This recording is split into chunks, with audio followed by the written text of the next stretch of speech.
So where were you born? I was born in Amsterdam, opposite a square, and the square had a big shelter built in because it was wartime, and people would flee into this shelter. It was just built on wood, and wood was covered by grass. But if the German bombs or the English bombs would come in, they would hope, because we would be all sheltering inside that bunker type of affair with grass on top, they would hope to hit us. But we were pretty safe underneath that. And you get used to it.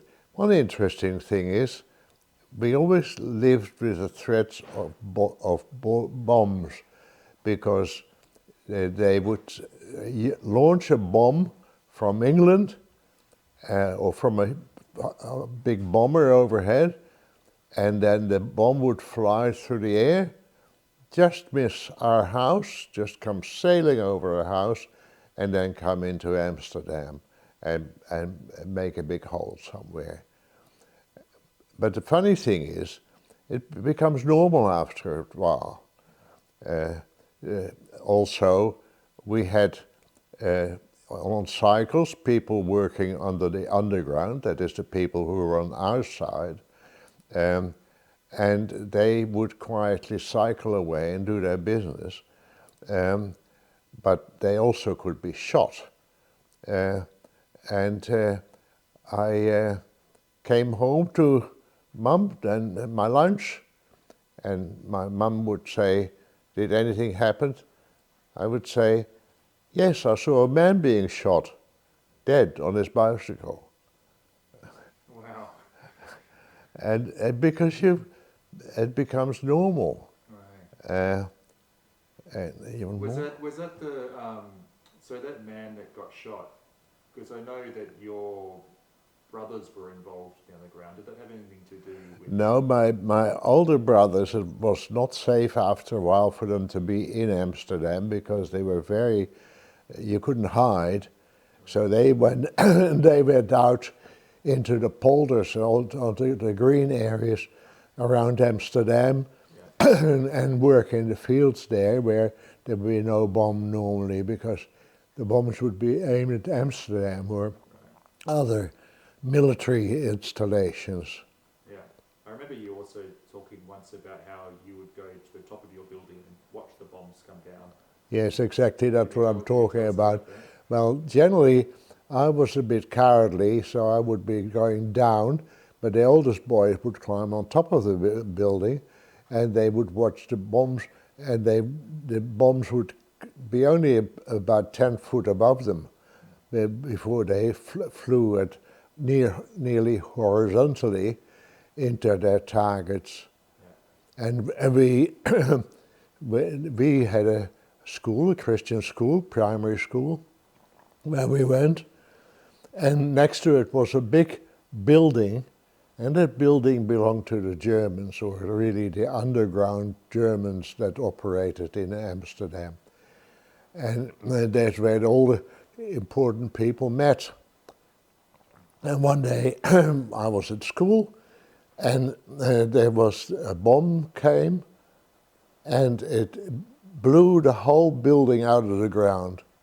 And the building was right next to our kindergarten. Yeah. But we just looked at it, didn't frighten us, we were used to it.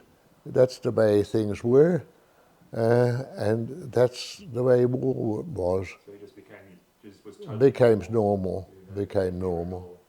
Yeah. Yes. So your brothers moved away during the war, you said, because Yes. they weren't safe. That's right. Yeah. Because they were highly desirable as captured soldiers. They would be made to fight in the trenches for the Germans. Yeah. They didn't want that, of course. Oh, so there was conscription.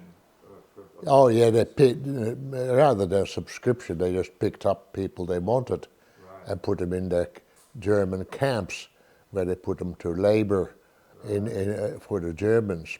Maybe make ammunition, or maybe just dig big holes for mines and so on. So they weren't fighting, they were put to like... They were generally not fighting, because once they're fighting, you would be almost sure to lose them, because Holland was a very small country. Yeah. Germany is right next to it. England is opposite.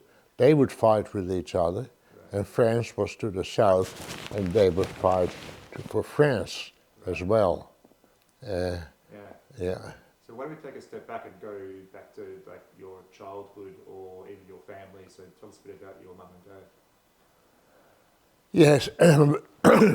Well, we had 5 children in the family, and my mother, my dad, and my mum, and we had service people working. In those times, you had service people. Like, you didn't lay your own table; somebody would lay the table for you, and they would call you when the table was ready, and then we'd gather around.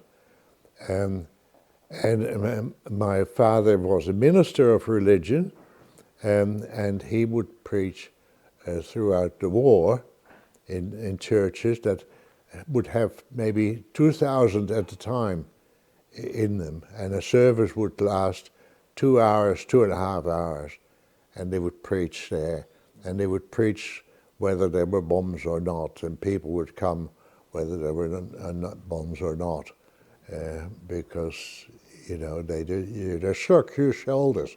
That's the way it is. You can't hide. Yeah. So your parents weren't born in Amsterdam, right? So where did they grow up? Yes, it's a good question, John, because Holland is in various zones.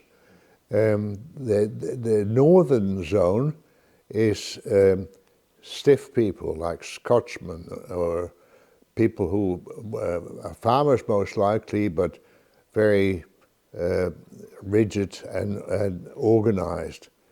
And the south of Holland were the islands where the Rhine and another river would flow into the sea. There'd be lovely island, be lovely. And on those islands, my mother was born, and what brought them together, they went both to study in a Christian university, which was in Kampen, which was right in the middle. And so they were both learning away. They met there, and they fell in love, and they married. And they went for a honeymoon and in England and also in Switzerland, because it's a small place, so you could travel from one place to another very easily. And that's how they met. And they were very happy, until, of course, my father was killed by the Germans. Yeah. Well, we just lived on. I don't know what you can say. We went to school, nevertheless. And, well, maybe I could tell you about interesting time when in 1944-45, when the war intensified, and it was called as the Hunger War, because there was no food coming into Amsterdam, and they couldn't get any food except by friends. And I was the smallest. I didn't feel hungry, but I was very thin. And my mother would take me by the hand and walk about 20 kilometers. And I was a little guy who looked like I was poor, but I wasn't really poor. But we walked 25 kilometers to outside Amsterdam to beg for some food and to bring it home and to survive on the food. And my mother, I didn't realize, worked with the underground, and my father was involved. And I noticed that there were all people coming into the house, climbing the stairs, because we lived upstairs in the 4 to 6 story of a house. And they would all go upstairs and they would talk there, because that was the underground, and they would plan how to counterattack or how to attack or how to frustrate the German efforts. But I remember vividly that I could stand on the stairs and poke my head through the palings, see all the men come in, and one day 2 men came in and they asked, could they, to the maid, could they please see my father? And I could see their feet and their body staring up at them. I'll never forget it in my life. And then my father says, can I have 10 minutes to say goodbye to my wife, to my mother? And they said, yes, we'll wait. And they, oh, this is so heartrending. I was 7 years old. And they went into the room. They waited outside. My father went in, kissed goodbye to my mother, knowing that he might never see her again, and he never did. They took him away. They took him away first to a camp for captured Dutch people, and then they were transported on a train, a cattle train, no seats or something like that. But all these people were stowed into a wagon where you had no, maybe you just sat on the ground or stood, and that wagon would take you to Germany, to one of the camps. And my father never came back out. He died in 1942.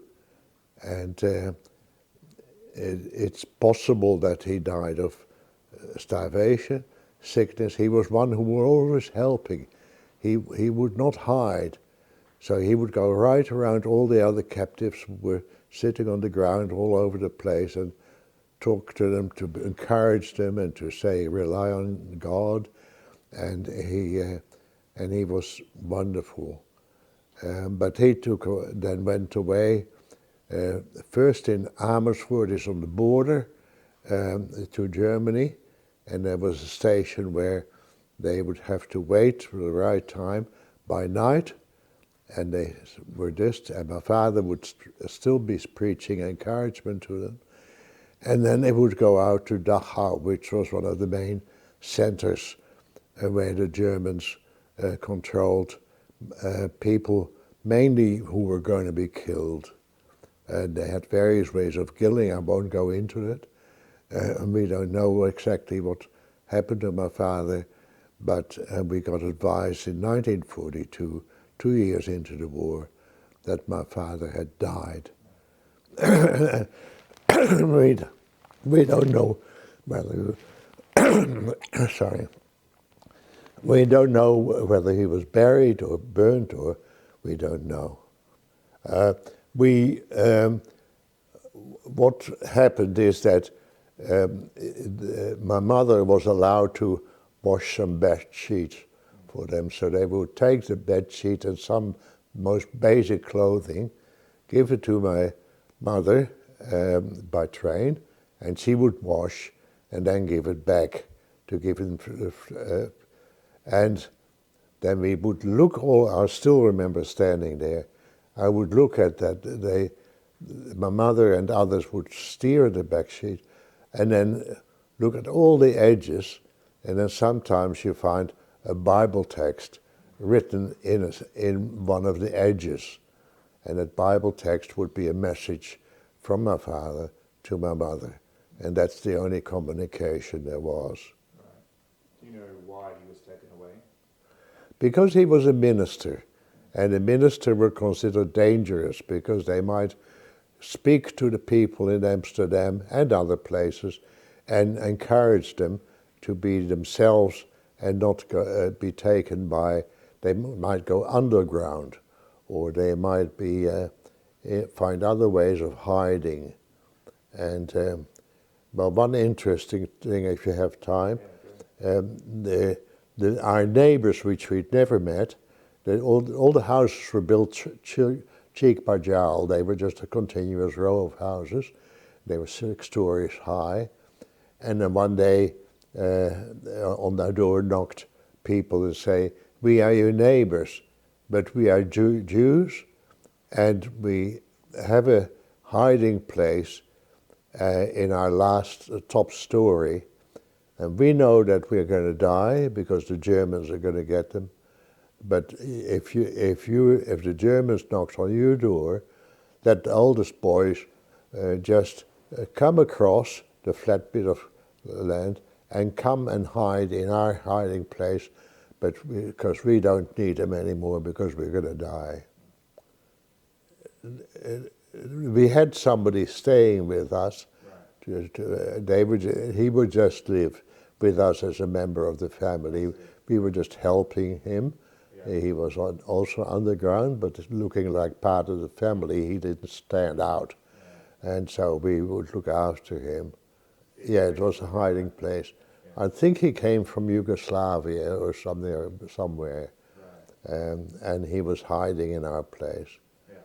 And I don't remember, but I think he also was discovered and taken away. And so, after, did your father die towards the end of the war, or was it earlier? 1942, 2 years into the war, August that year, we got advice that my father had passed away, and a few tiny bits of clothing were given back to my mother as a memorandum. That was all that he had on him. And they were just folded up in a little tiny pile and given to my mother. And we searched that and we found that text of the Bible, which says, keep your faith in God, I'll be all right. Yes. It was finally after the war, but people at church, there were two big churches my father was a minister for, and they kept on saying, we're so sorry, Joan, it was a translation of my mother's name, Joan, we're so sorry, your husband is gone, we don't know whether he'll come back. And I think we had advice that he wasn't going to come back, and that affected my mother, because she had been married for 17 years only, and she loved my father absolutely to the last, and she said, I can't stand this anymore, I want to go. But the oldest boys had already gone to Australia, and we were only allowed to bring some hardware, and we brought detachable spanks to make a detachable house, which my oldest two brothers built up in Francis Forest while we were coming on the boat afterwards. I was still a young boy, and my mother took us and Case with her to Australia, where we would be safe. And the two old boys went first. The cut house was sent also, and they were building the house in Francis Forest. It still stands there, and it was a gate, and on that gate we had a shield of my mother, a provincial shield, a lion rising out of the water, and I think for as long as we know, that shield was still on the gate, because the house still stands. What do you mean a shield? It's decorative.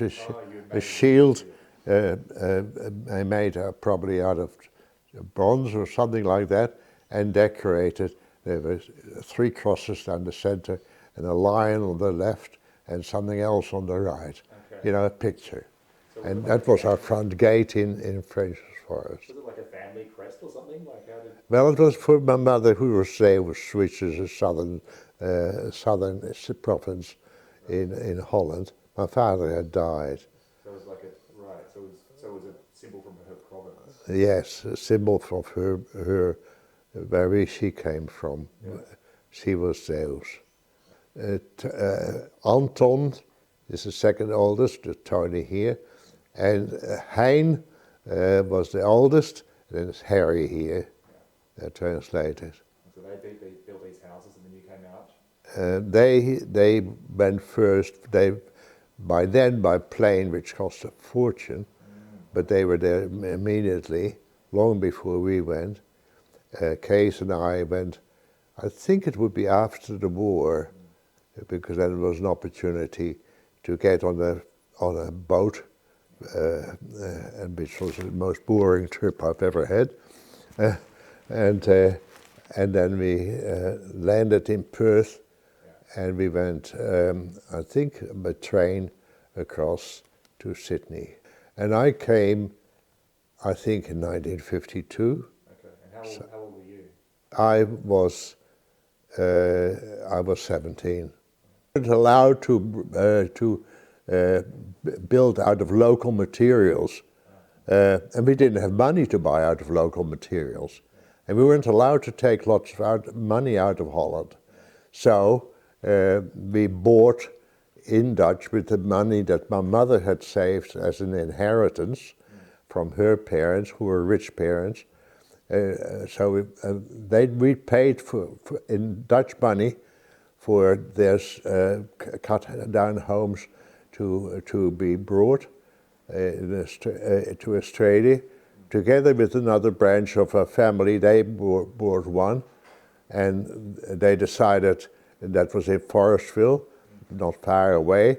So their two oldest boys and our two oldest boys decided to build their house first, and then when that was finished, build our house, which was very wise because they made some bad mistake on the first house, and they knew what to avoid, and they came up the hill to and we had just one plot of land there, and they built our house, which was a very small house, but it was 3-bedroom, and it had a kitchen and it had all the necessities.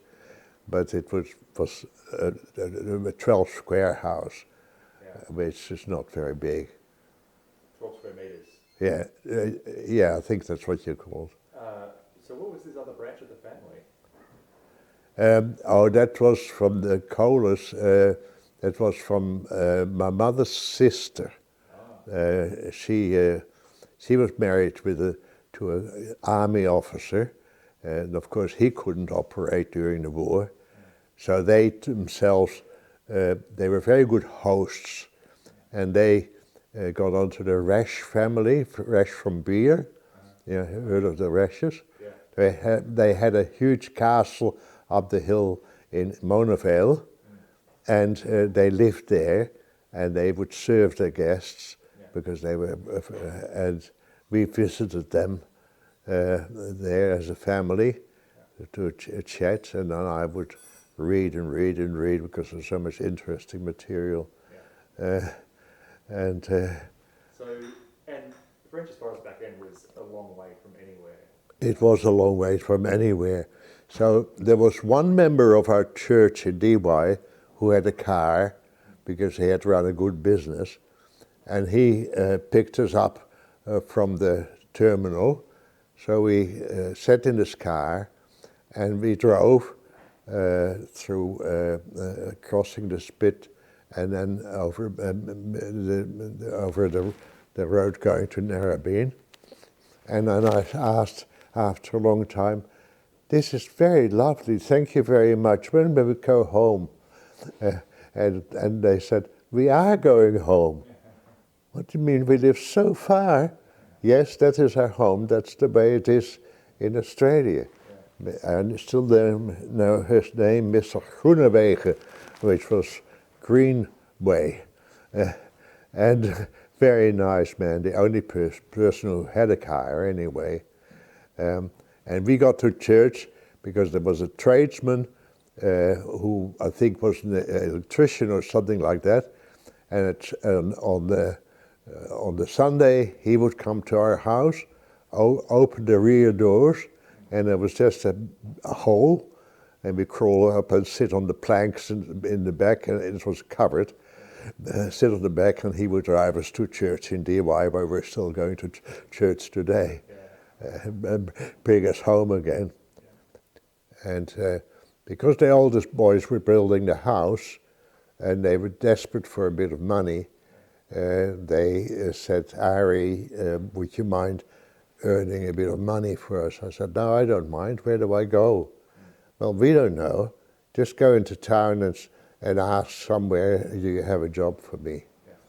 And I went to town, and I went to Sam Walder's, it was a tent maker, and I went underground, and I sat at a machine which punched little holes for the ropes for the tent to fit through to, and all day long, and doing that, and extremely, but I earned my £4.50 a week, which was not much even then, and I gave it all to the family because I didn't need anything. So I don't know, they probably gave me a little bit of food. But I had to start earlier than there was any bus. So what you did in those times is hitchhike.